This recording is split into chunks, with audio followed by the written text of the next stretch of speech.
What if I told you that all the spring hassle, starting tomato seedlings on your windowsills, is a complete waste of time and effort? Sounds provocative, right? I haven't messed with soil trays inside the house for 5 years now. Today, I'm going to share my biggest gardening secret: how I sow tomatoes directly into the garden beds before winter hits. The result: I harvest 2 or 3 weeks earlier than my neighbours, and the plants themselves grow up strong and healthy, like true Spartans. Stick around until the end, and you'll understand why this method will completely revolutionise how you think about gardening. Let's recall the classic approach. February, March. Your entire apartment is cluttered with trays, dirt is everywhere, and your windowsills are packed tight.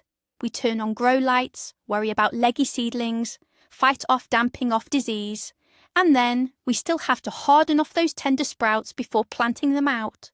That whole process is a major time drain. But here's the thing: nobody coddles wild tomatoes in nature. Their seeds fall to the ground in the autumn, spend the winter under the snow, and only sprout in the spring when they naturally sense the warmth. This process is called natural stratification, and that is exactly what we are going to use to grow our own tomatoes, making them strong and resilient. Let's start with the best part: the philosophy behind this method. This isn't just a simple agricultural trick. It's an entire ideology dedicated to freeing the home gardener. Picture your typical spring. There might still be snow on the ground outside, but inside, a massive planting campaign is already underway. You're lugging heavy bags of potting mix, sifting, and sterilising the soil. Your entire kitchen or balcony becomes a dedicated storage depot. Then comes the pricking out, and the trays multiply, taking over every free horizontal surface. You constantly obsess over humidity, temperature, and light. You rotate the trays endlessly, trying to stop the seedlings from stretching toward the window. This daily, meticulous labour turns a beloved hobby into a draining chore. Underwinter sowing completely shatters this paradigm. You perform one simple action in the autumn, taking maybe an hour or two, and that's it.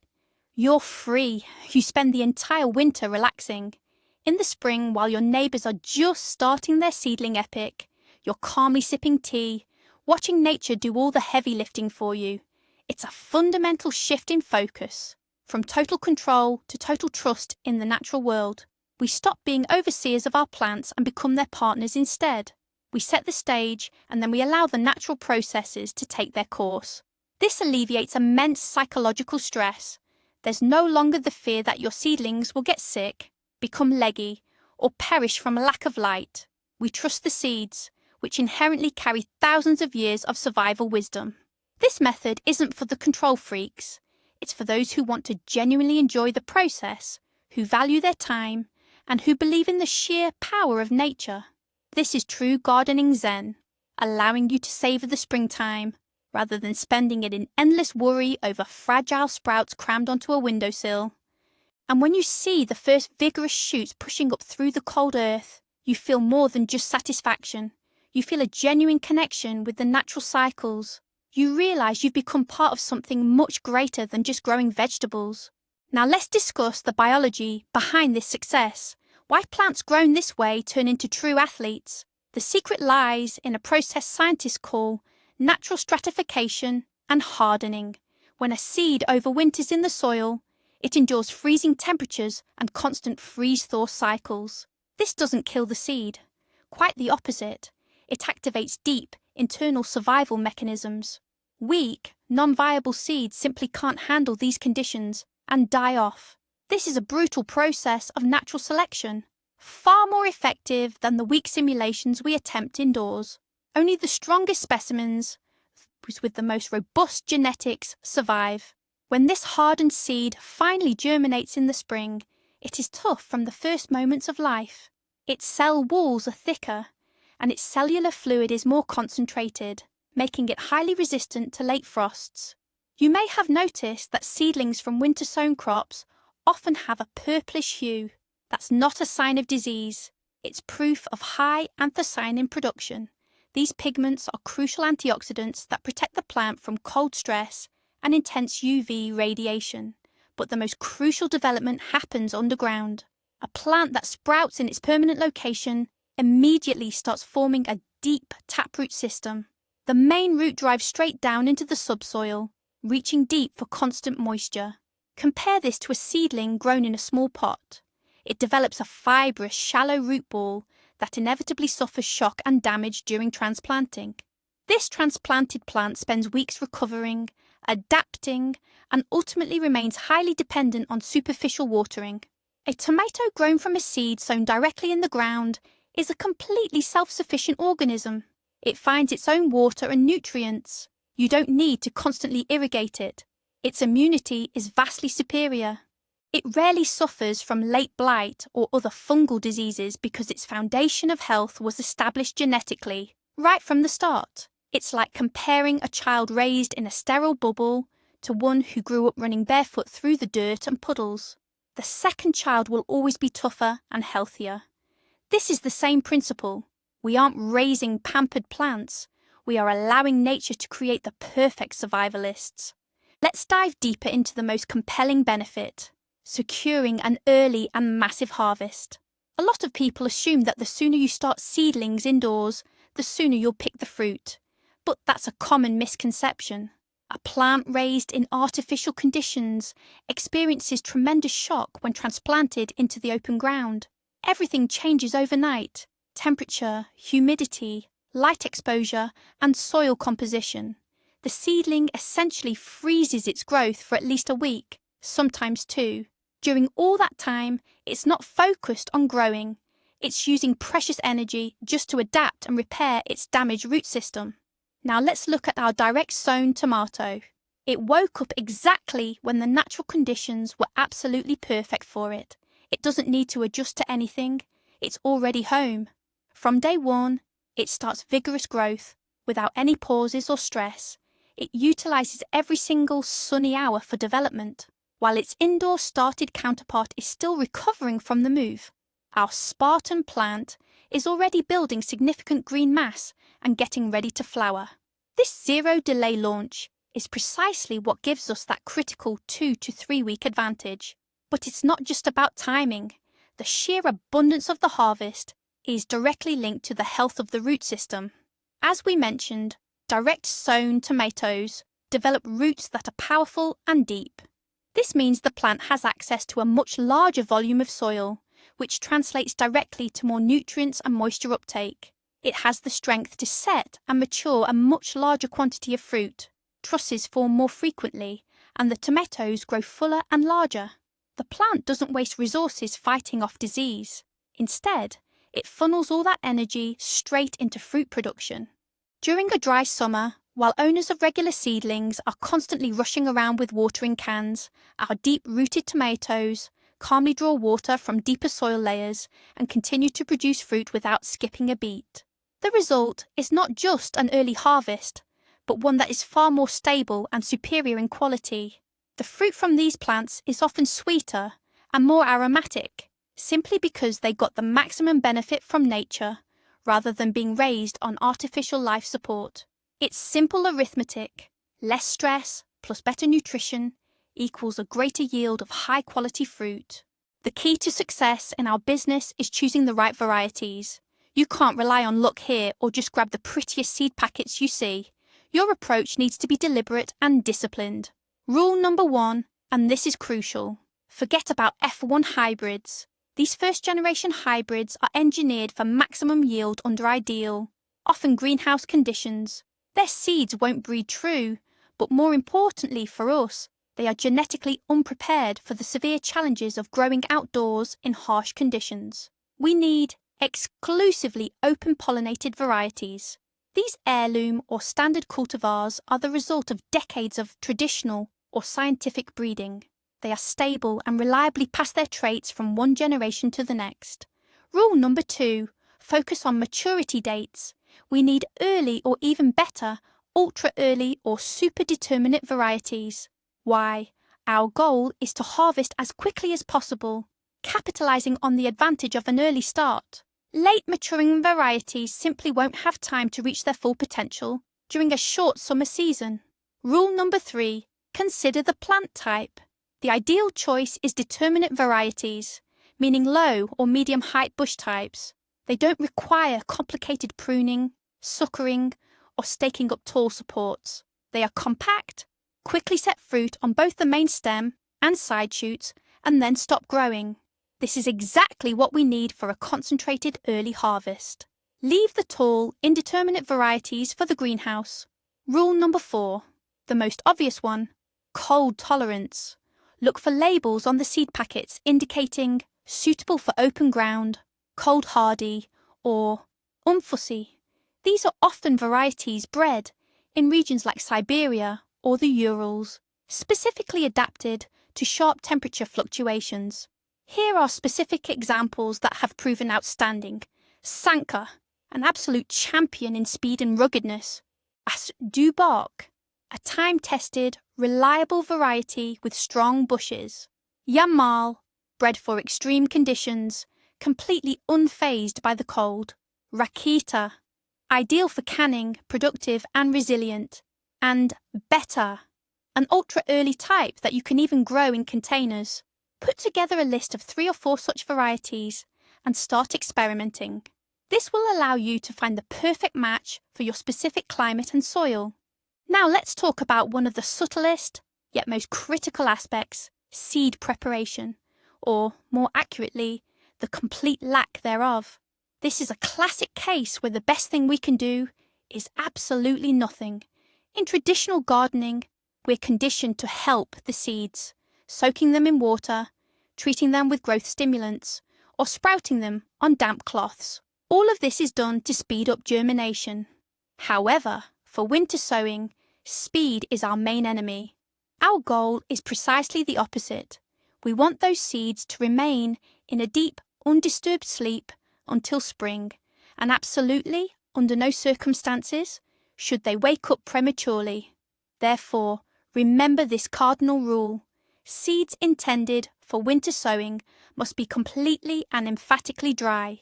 Take the packet straight from the store shelf or your storage and perform zero manipulation. Why is this so crucial? Imagine you plant seeds that have been soaked or treated with a stimulant. November arrives and suddenly you get a few days of thaw, heating the soil up to maybe 40 degrees Fahrenheit. A moist, stimulated seed interprets this as the signal to begin life.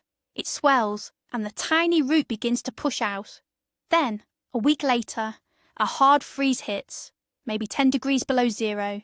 Everything that managed to sprout will inevitably perish. A dry seed, however, remains in a state of deep dormancy.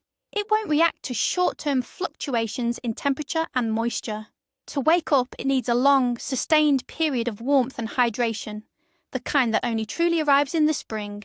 Essentially, the seed knows exactly when it's time. The second key aspect is seed quantity. Don't be stingy here. Nature operates by the laws of natural selection, and we must factor this in. Not every seed will survive the winter. Some may be eaten by soil inhabitants, some may prove too weak, and others might succumb to excess moisture.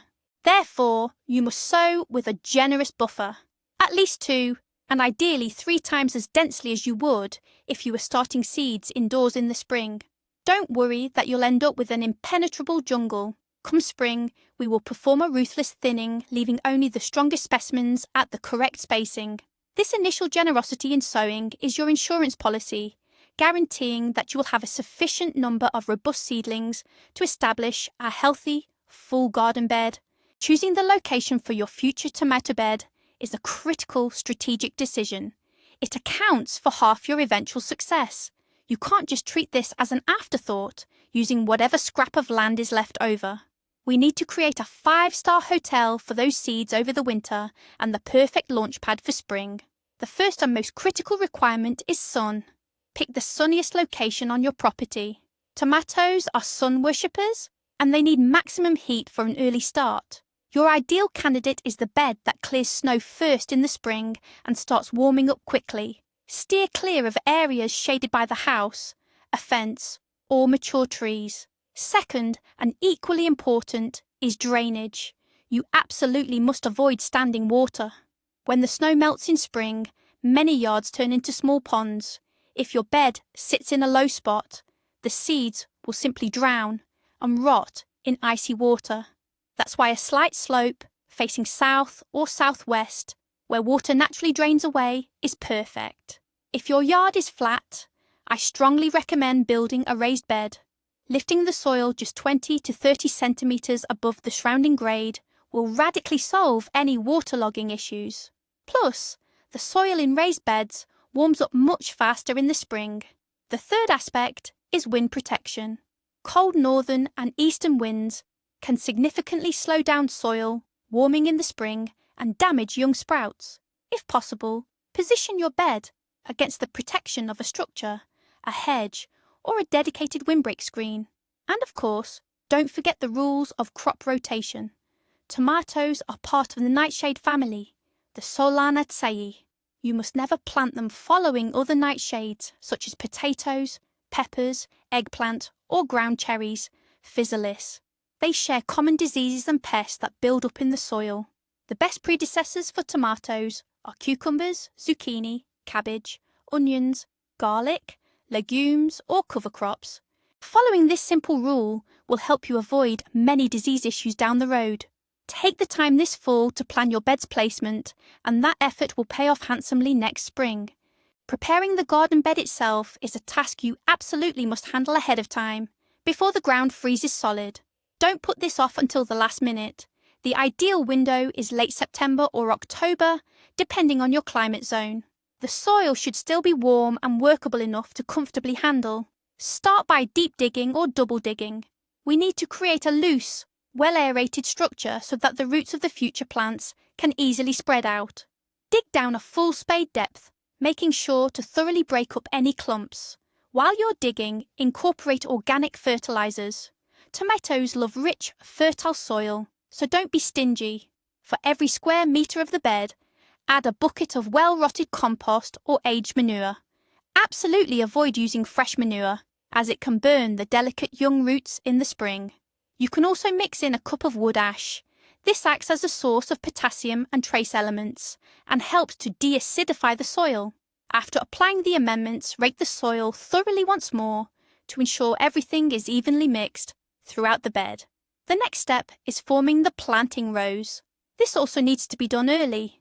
Using a hoe or even a board, create longitudinal furrows on the bed about 2 to 3 inches deep. Maintain a distance between the rows of roughly 20 to 24 inches to give the future plants plenty of room. And now we come to the most crucial yet often overlooked stage.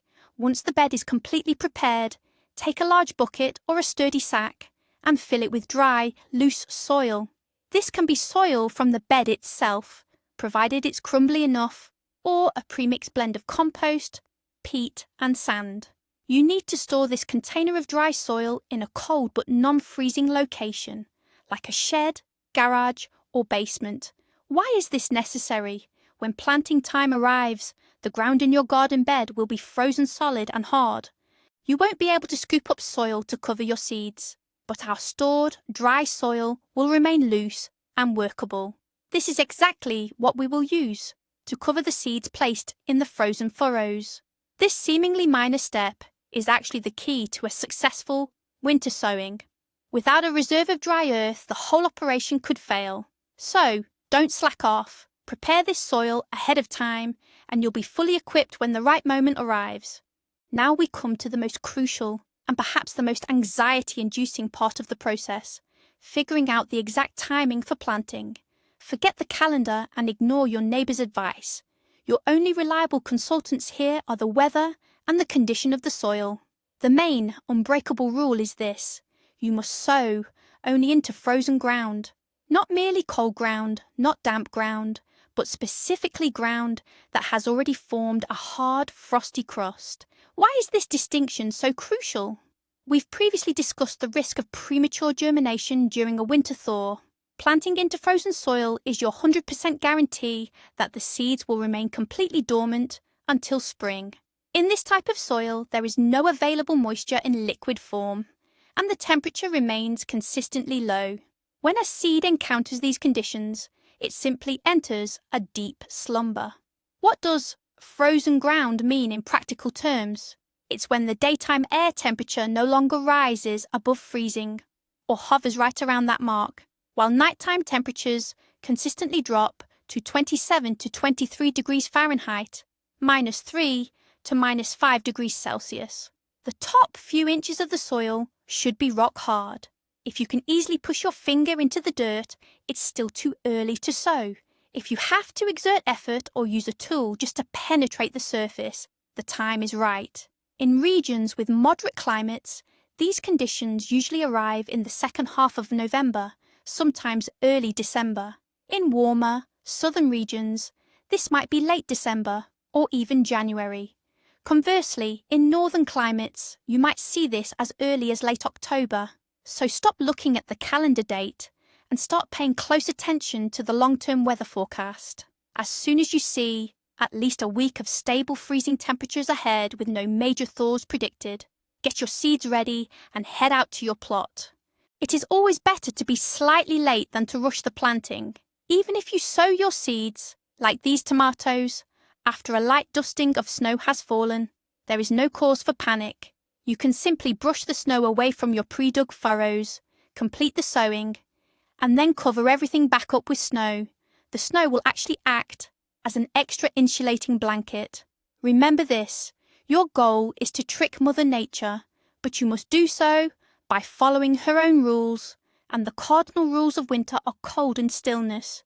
Let's take a closer look at why rushing into this specific task is our biggest mistake. Many beginner gardeners, when they first hear about winter sowing or fall planting, get impatient. They think the earlier they get those seeds in the ground, the better. This is a classic psychological trap. We are conditioned to get things done as early as possible in the garden, but that logic completely fails us here.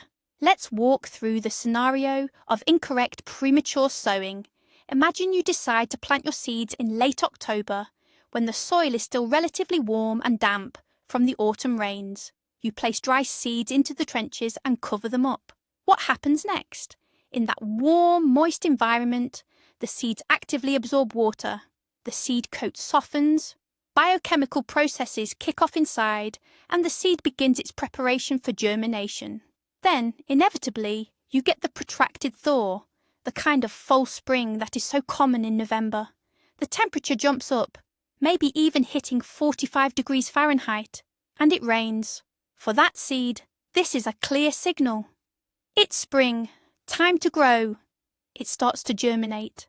A tiny radical, or root, emerges, and the cotyledon leaves try to push toward the surface. Then just a week later, following the universal laws of bad luck, a deep frost hits, maybe 5 degrees Fahrenheit.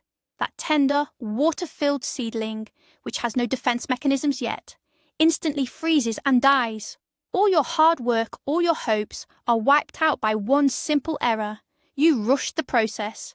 Now consider the correct approach. You wait for sustained freezing temperatures. The ground is hard. You place your dry seed into an icy furrow and cover it with dry, cold soil. Under these conditions, the seed cannot absorb moisture because the water is solid. It's ice. The low temperature blocks all internal processes. The seed simply lies dormant in the soil, like it is in a natural deep freeze. Even if a thaw occurs, the soil will only soften a couple of inches on top. Deep down, where the seed rests, it remains cold. Furthermore, successful germination requires a sustained period of warmth, not just one sunny day. That period will only arrive in the true spring. By waiting for the sustained frost, you guarantee that your seeds remain safely in full dormancy all winter, regardless of surface weather fluctuations. Think of it this way. You are putting your seeds in the freezer, not the refrigerator. In the freezer, they are safe for months. In the fridge, they will inevitably spoil or sprout too soon. So, patience is your best tool. It is far better to sip 10 cups of hot tea while watching the thermometer than to rush once and lose your entire potential harvest. Instead of relying solely on weather forecasts, which, let's face it, are often unreliable, we should learn to read the subtle signals Mother Nature gives us. Experienced gardeners always live in harmony with the world around them. They've mastered the art of noticing small details that predict seasonal changes far better than any meteorologist's report. The first and most reliable indicator is the state of the soil in the mornings. Start checking it daily, starting around the end of October. Initially, you'll see morning puddles covered with just a thin crust of ice that melts quickly with the first rays of sun. That's not quite the right time yet. What we need to wait for is the moment the ground freezes to a depth of at least 3 to 5 centimeters, or 1 to 2 inches, and stays frozen throughout the entire day. Checking this is easy. Just try to push a thin wooden stick or dowel into the garden bed. If it slides in easily, it's too early. If you meet resistance, or it won't go in at all, the time is getting close. The second sign is how water behaves. If, after a light rain or wet snow, the water doesn't soak in but freezes on the surface, creating an icy glaze, it tells us that the capillaries in the topsoil are already blocked by ice. That's a very good sign. Our third natural marker is the end of the leaf fall. As long as there are still leaves on the trees, especially birches and fruit trees, it means the sap flow hasn't stopped completely and nature hasn't yet entered its deep dormancy. The moment nearly every tree stands bare is a powerful psychological threshold signalling the start of the true pre-winter season. The fourth indicator is the behavior of wild plants. Pay close attention to the weeds. If, after the first few hard frosts, they have wilted, turned black, and look completely lifeless, it means the growing season is definitively over. And finally, snow. If the first light snowfall arrives and remains on the ground for several days, that is perhaps the most reliable signal of all. Don't be afraid to sow or plant on the snow. As I mentioned before, you can simply sweep it aside, and once you finish planting, the remaining snow will serve as excellent insulation. Combining all these observations will give you a far more accurate picture than any weather service ever could. You will learn to feel the right moment intuitively. This is a unique skill that comes with experience, making the gardening process even more fascinating and meaningful. The stars have aligned. The forecast is holding steady below freezing. The ground is frozen solid, and your determination is through the roof. It's time for the actual sowing process. Bundle up because you'll be working in the freezing cold. You'll need 3 essentials: a packet of dry seeds of your chosen varieties, a bucket of prepared dry soil, and your row markers. First things first, head over to your garden bed, the one you prepped earlier with furrows. If there's a light dusting of snow, gently sweep it clear with a whisk broom or brush to expose the trenches. Now open that seed packet. Let me remind you again, we are sowing generously. There's no need to meticulously place single seeds every couple of inches. You can simply pour them in a thin, continuous stream, straight from the packet along the bottom of the frozen furrow. Imagine you're salting your soup. That's the kind of generous hand we're using. If you have multiple varieties, dedicate a separate furrow for each one and make sure to mark it immediately so you don't get them mixed up in the spring. For instance, place a stake with the variety name right at the start of the row. This is crucial because once they sprout, telling the varieties apart will be impossible. Don't worry about the seeds resting on the icy soil. As long as they remain dry, the cold won't harm them at all. They can withstand temperatures far lower than what you usually experience here in the middle latitudes. The key is keeping them dry. The whole process of laying the seeds into all the furrows should only take you a few minutes. Work quickly to avoid getting too cold. This stage doesn't require surgical precision. Speed and adherence to that primary principle, generous sowing, are far more important. You are essentially throwing down the gauntlet to winter, saying, "Here are my best fighters. May the strongest survive." It's a very exciting moment, filled with genuine faith in the coming harvest. You aren't just planting seeds, you are laying down a life program that will unfold several months from now. We've laid the seeds in their icy trenches, and now we bring out our main secret weapon, a bucket of dry, loose soil. This is the crucial step that separates the professionals from the amateurs. Never, under any circumstances, attempt to cover the seeds using the frozen soil surrounding the bed. You simply won't be able to do it effectively. It's hard as pavement, full of large, unforgiving clods. Even if you somehow manage to break it up and sprinkle it over the seeds, it will settle in a rough, uneven layer, leaving voids. The seeds will be stuck in air pockets and may completely fail to germinate in the spring. Our pre-prepared stored soil, however, is a game changer. It is dry, friable, and relatively warm compared to the surrounding environment. Use a trowel or even just your hands to gently and carefully fill the furrows containing the seeds. The soil will settle into a smooth, loose layer, blanketing every single seed. It will fill all the irregularities, creating a perfectly cushioned bed for the seeds. The covering layer should be about 2 to 3 centimeters thick, roughly an inch. Don't make it thicker, or the sprouts will struggle to push through in the spring. And don't make it thinner, or the seeds might end up exposed on the surface after the snow melts. After covering, do not compact or pat anything down. On the contrary, the looser this layer remains, the better. It acts as an insulating air cushion, providing crucial protection against temperature fluctuations. And the golden rule at this stage, absolutely no watering, even if you feel the soil looks too dry. Moisture right now is the #1 enemy. It will trigger the premature germination process that we are trying to avoid. The seeds will get all the necessary moisture they need in the spring, courtesy of the melting snow. Our job right now is to ensure they have a dry and cold hibernation. This simple yet elegant trick of using stored soil is truly the height of sophisticated agro-technical practice for winter sowing. It guarantees that your seeds will be in the ideal state for their essential winter dormancy. Once the seeds are safely tucked beneath a layer of dry soil, we need to focus on the final crucial defense, a winter blanket of mulch. This step is absolutely mandatory, especially if you live in regions with little snow or highly volatile, unpredictable winters. Mulch serves several critically important functions simultaneously. First, it minimizes drastic temperature fluctuations. On clear, frosty nights, the ground can freeze solid, only to thaw out rapidly during sunny days. This constant freezing and thawing cycle, these temperature swings, are detrimental to seed survival. A thick layer of mulch acts like a thermos, maintaining a much more stable and consistent temperature beneath it. Second, mulch helps retain snow. Even a light snowfall, which the wind would easily sweep away from bare soil, will catch on the layer of mulch, providing crucial additional insulation.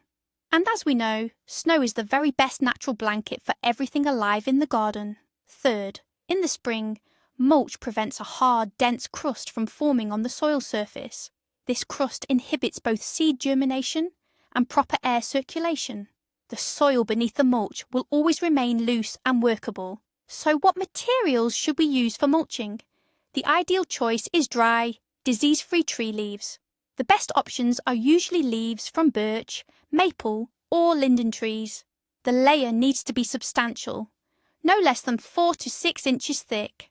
Don't worry about the thickness, it will settle considerably by spring. Another excellent material is spruce or pine boughs. These are superb for trapping snow and they won't compact, ensuring good airflow throughout the winter. You can also use straw, hay, peat moss, or even the dried cut stems of perennial plants. The most important rule is that your mulch must be dry and loose. Avoid using sawdust, especially fresh sawdust, as it can significantly acidify the soil source. Spread the mulch evenly over the top of the bed. You might want to lightly secure it with a few branches to prevent it from being scattered by the wind. That's it. Your garden bed is now fully prepared for winter. You've done everything possible to ensure your seeds have a comfortable and safe dormancy period. Now you can head inside, relax, and patiently wait for spring. Winter is finally behind us. The sun is starting to warm things up, and the first bare patches of soil are appearing in the garden. This marks the start of a crucial new phase, spring care for our overwintered crops. And naturally, there are rules to follow here too. The most important rule is not to miss the right moment. As soon as the snow completely melts off your beds and the top layer of soil has dried out a bit, it's time to take action. First, you need to remove the winter cover, the mulch. If you use things like spruce branches or a thick layer of leaves, gently rake them away. Be extremely careful when doing this so you don't damage any possible early sprouts. If you use peat moss as mulch, you don't need to remove it. Just lightly loosen the top layer. Why do we do this? We need to expose that dark soil to the sun. A dark surface absorbs heat much more effectively than light-coloured mulch, meaning the ground will warm up significantly faster. This is the exact signal our seeds need. Time to wake up! Once the mulch is gone, you can accelerate the process even further. Set up hoops and cover the bed with clear plastic sheeting or a white row cover material, like garden fleece. By doing this, you create a mini greenhouse effect. During the day, the temperature under the cover will be 5 to 10 degrees warmer than outside, and at night, it protects the soil from cooling down. This simple technique can give you sprouts up to a week sooner. Under this cover, the soil won't dry out, and the seeds will receive the optimal amount of heat and moisture for a perfect start. Just remember to periodically ventilate the mini tunnel on particularly warm, sunny days to prevent overheating. This stage demands your attention, but the reward is huge. You will literally be directing the arrival of spring in a small section of your garden, giving your future plants the best and earliest possible start. And then comes the moment of truth, the magical payoff we've been waiting for. One day when you peek beneath the protective cover, you'll finally see them, the first true sprouts. But don't expect them to look like the tender, pale green seedlings you might grow on your windowsill. What you see might even surprise or slightly alarm you if you're not ready for it. These overwintered tomato sprouts are genuine little tough guys, hardened Spartans if you will.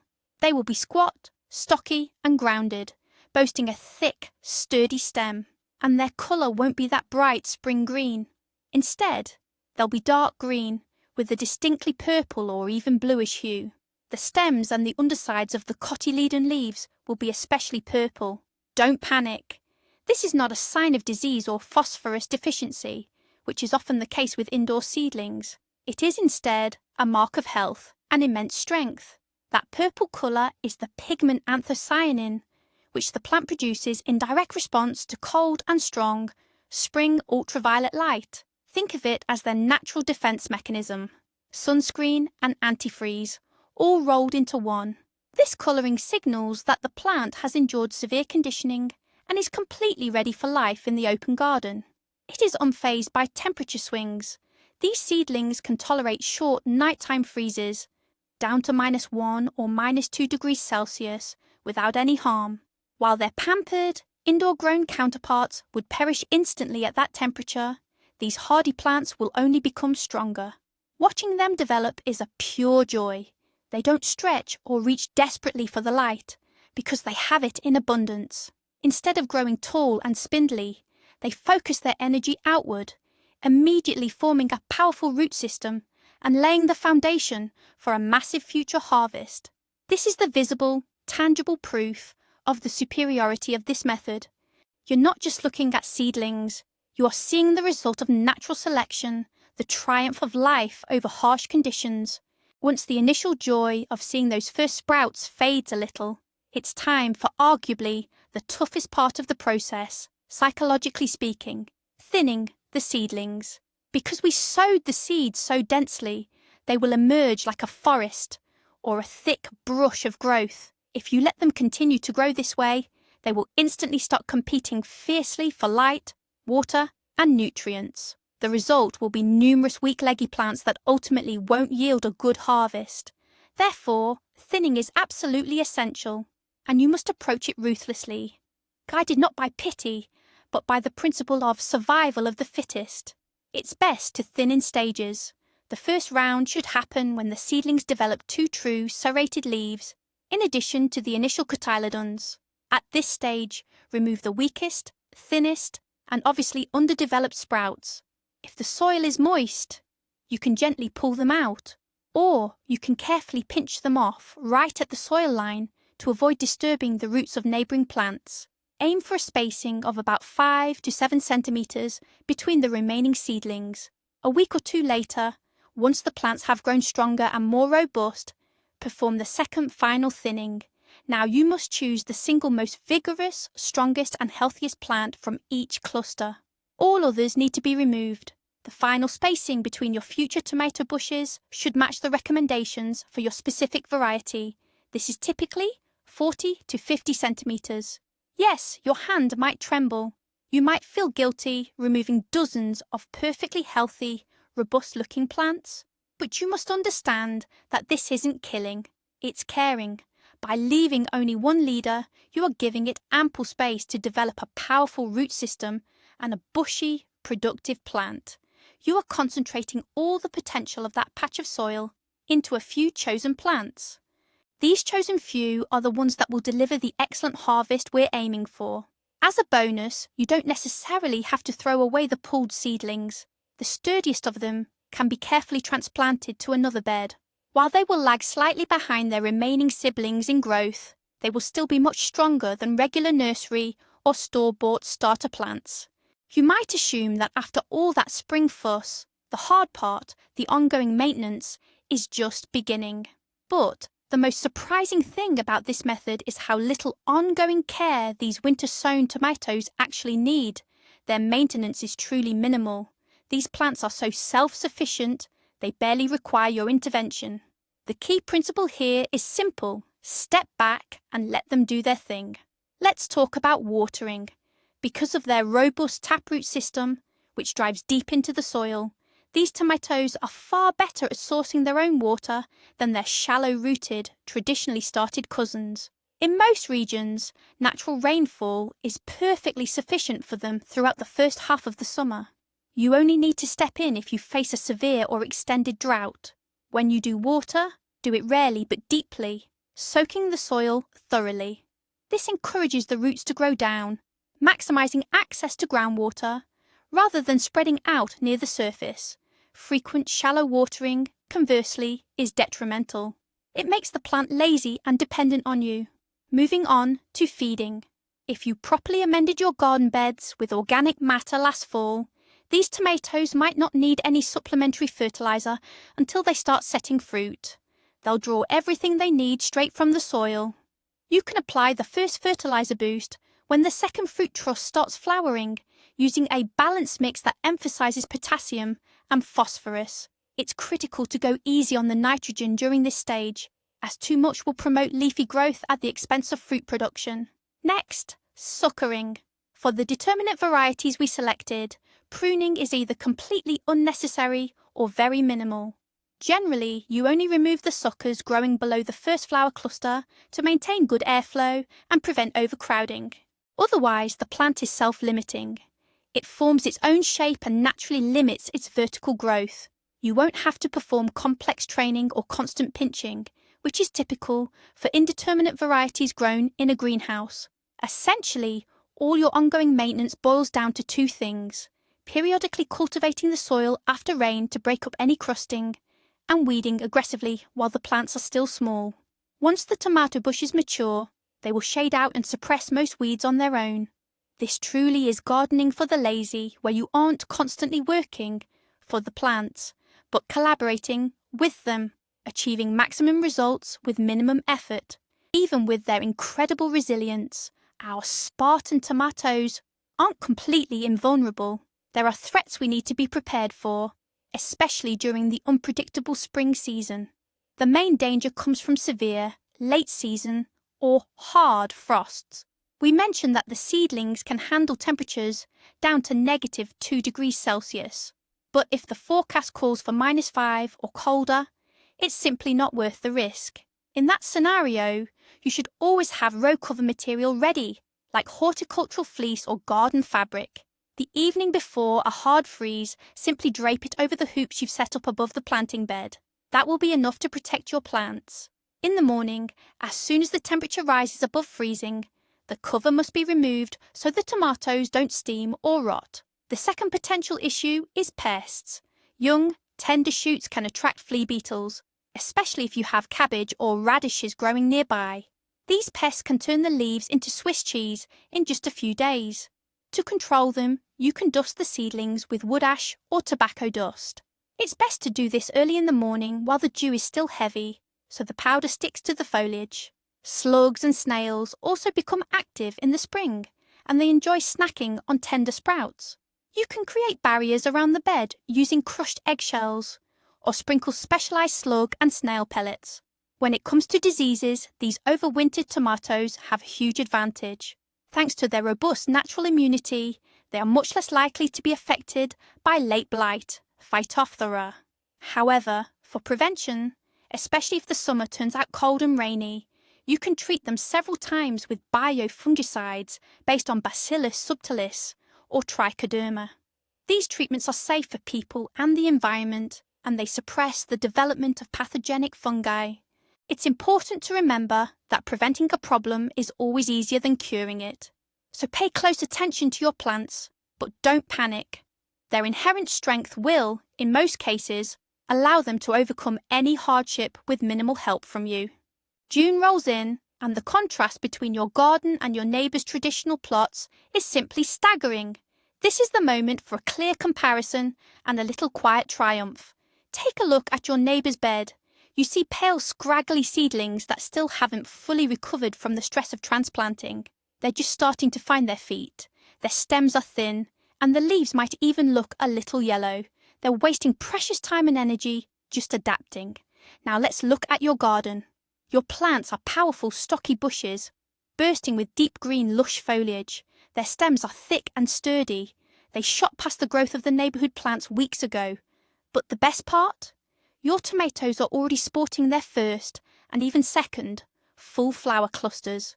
And on your most ambitious plants, you can already spot tiny, pea-sized green fruit setting.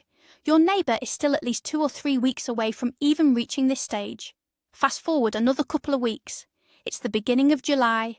Your neighbour is finally celebrating their first blossoms. And you? You are already picking your first bright red, juicy and fragrant tomatoes. It's an incredible feeling, eating your own tomatoes while everyone else's haven't even formed yet. You bring in a bowl of ripe fruit, make that first summer salad, and the taste is absolutely heavenly. Meanwhile, your neighbour is just starting to battle late blight, which often attacks plants weakened by transplant shock. Thanks to their robust immunity, your bushes stand clean and healthy. By the time August arrives, the traditional peak harvesting month, you are already on your second flush of production. You've had your fill of fresh fruit and already started your first batches of preserves for the winter. Your neighbour is only just getting into the swing of things. This difference will be obvious throughout the entire season. Your plants will be more productive, healthier, and require far less maintenance from you. And when your neighbours finally ask for your secret, you can proudly tell them about the simple magic of sowing seeds in the late fall or early winter. That moment alone is worth all the work you put in during the autumn and spring. This is it, the peak of all our efforts, the culmination of the season, harvest time, and the moment we assess our success. When you start gathering ripe tomatoes, not just by the box but by the bucketful, you know that all your hard work has paid off. Produce grown, this naturally simply tastes better. They are sweeter, richer, with that deep, true tomato flavour that is almost impossible to find in store-bought varieties. This is the taste of the sun, the earth, and your faith in the power of nature. But the harvest isn't just the end of the season, it's the start of the next. Right now, as you pick the most beautiful, healthiest fruit from the most productive plants, you must think about next year's seeds. Select a few perfect tomatoes, ones that have fully ripened right on the vine. Let them sit for a couple of days until they become soft. Next, slice them open and squeeze the seeds and pulp into a glass jar for fermentation. Leave them there for several days. Once a film develops on the surface and the viable seeds sink to the bottom, wash them thoroughly, dry them completely, and put them away for storage. These seeds carry the genetic memory of enduring an entire growing season in your soil. They will be even better adapted to your specific climate and conditions than anything you could buy commercially. Year after year, by saving seeds from your best plants, you are performing your own personal breeding program, essentially creating a unique strain perfectly suited for your garden plot. This completes the cycle. You are not just a consumer, you become a co-creator, partnering with nature to continuously improve your harvest. When autumn rolls around and you prepare the beds for fall planting, you won't just have a store-bought packet. You'll have your own proven, elite seeds. With every passing year, your yield will improve and your mastery of the craft will deepen. This approach isn't a one-time trick. It's a long-term strategy that transforms gardening from a routine chore into a deeply rewarding creative process. Seriously, just think about this massive shift in perspective. While everyone else is spending months babying fragile seedlings, you simply trust your seeds directly to the earth and let nature take the lead. And nature rewards you handsomely. You don't just get an early harvest, you get genetically superior plants that have already passed nature's tough selection process. They are ready to thrive and produce fruit in virtually any condition. This method isn't just a clever gardening hack. It's a return to the fundamentals, working in perfect harmony with nature. And trust me, nature is always smarter than we are. Thank you so much for sticking around and watching all the way to the end.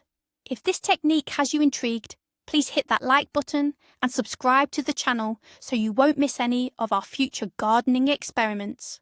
Now here is a question for all of you. Have you ever tried winter sowing? Or perhaps you have your own secret method for snagging an early harvest? Share your experience in the comments below. I genuinely look forward to reading every single one.